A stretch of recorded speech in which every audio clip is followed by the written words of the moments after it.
Ruger Super Hawk. Test cu bile BB King 02 fluorescente.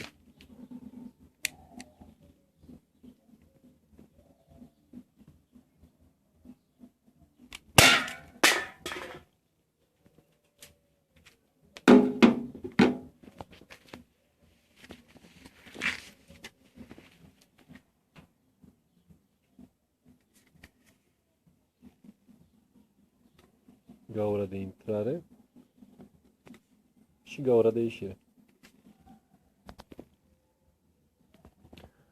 Testul 2, același Ruger Super Hawk, tot bile BB King fluorescente 02, testul fundului de doză.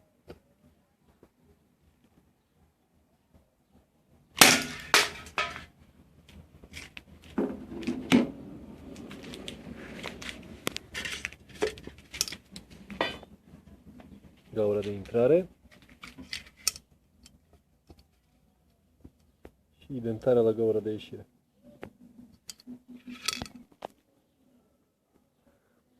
Testul numărul 3, aceeași replică, bile de 02 fluorescente versus cutie de tablă de vopsea.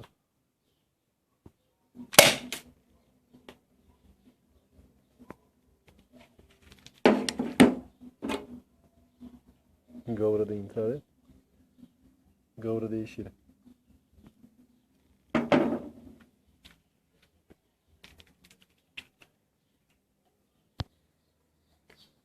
Reluăm testele, același Ruger Super Hawk, bile de 0,35 plastic.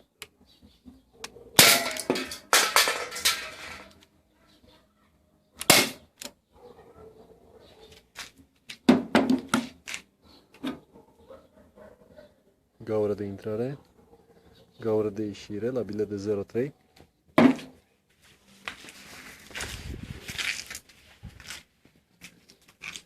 Și gaura de intrare versus gaura de ieșire.